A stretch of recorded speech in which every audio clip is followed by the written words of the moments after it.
Believing that you're destined for heaven when you're not would be the most tragic self-deception. David Servant's book, The Great Gospel Deception, will help you be sure that heaven will be your eternal home. Order your copy at heavenward.tv.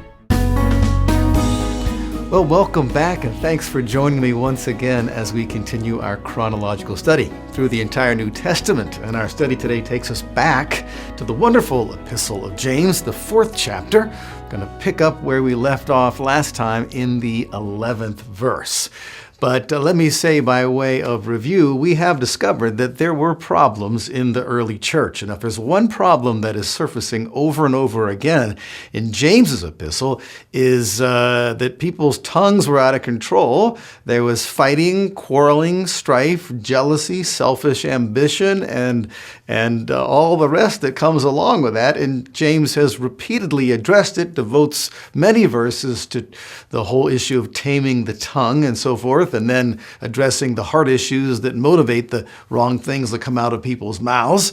And today that theme is going to continue. But I just wanted to take a moment to point out that, if the early churches, and again, James was writing to the 12 tribes who were dispersed abroad, so he's writing to all the churches that were scattered, had troubles back in those days with infighting and quarreling and strife. Well, it shouldn't surprise us too much if we find that sometimes in modern day churches. And modern day churches consist of people, and people are imperfect. And so if you're looking for the perfect church, you're going to be disappointed. And as soon as you walk in, if you found the perfect church, it's going to be imperfect because you're imperfect. All right. So let's not be so quick to jump ship every time there's a little bit of trouble in a church between people getting along. That's when real growth can occur. Iron sharpens iron. Let's get in there and duke it out in speaking the truth in love, and instead of always running for the doors. Okay. All right, enough said. So here we are in James chapter 4 and verse number 11. James writes, "Do not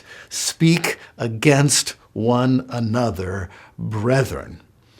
He who speaks against a brother or judges his brother speaks against the law and judges the law.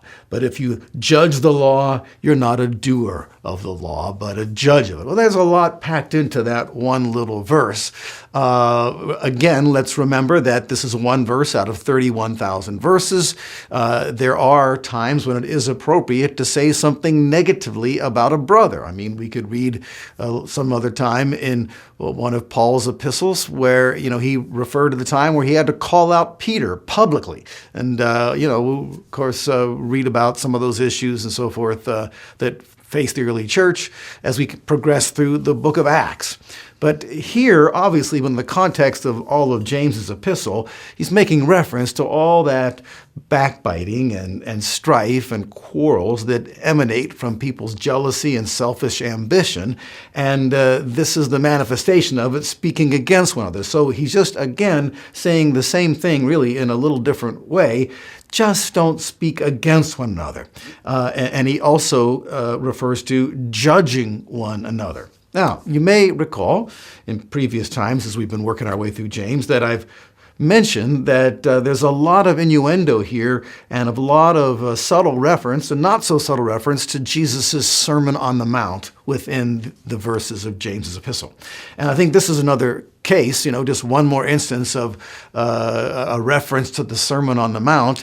You remember Matthew chapter 7, when we covered it a long time ago, Jesus taught, do not judge lest you be judged. And a lot of people have taken that little phrase and ripped it from its context and made it mean something that it never was intended to mean, that we should never, appraise anyone, and we should never judge whether anyone is obeying the word of God or not. That's not at all what Jesus was saying. And we talked about that when we looked at Matthew chapter 7. Well, here, the same theme arises once again, where James says, don't judge a brother.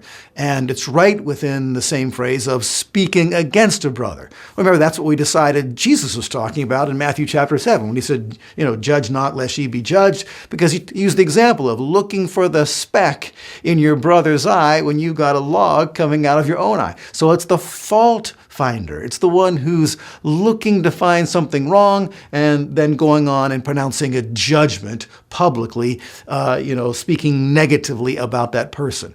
And one reason that we often don't have the right to do that is because we've got a log in our own eye. You realize that fault finding, its root evil is pride. And that's going to come out as we keep on reading here in the next few verses in James. For me to point my finger at you and accuse you of something, I'm implying that I have the right to do that because I'm not guilty of what I'm accusing you of.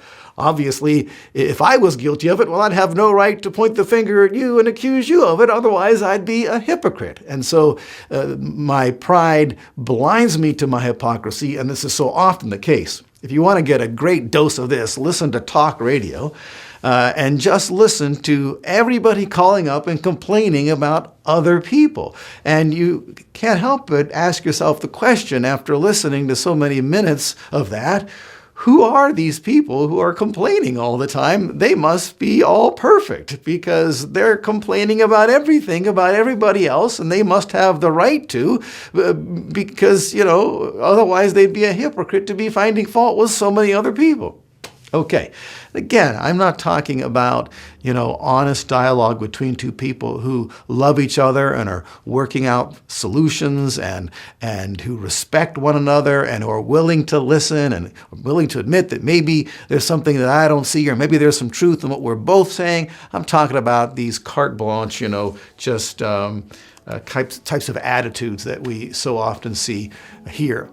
I'm mentioning in talk radio, but also within the church. All right, so let's not find fault with everybody else, and let's be aware of the fact that if we are finding a lot of fault with people, maybe, just maybe, we should step back and say, hey, how about if I, turn that searchlight on myself? And do I really have the right to be finding fault and speaking against other people? Have I reached a state where I'm so perfect that, I'm qualified to judge? So we're going to see shortly that you're not qualified to judge, okay? All right, I'll see you next time.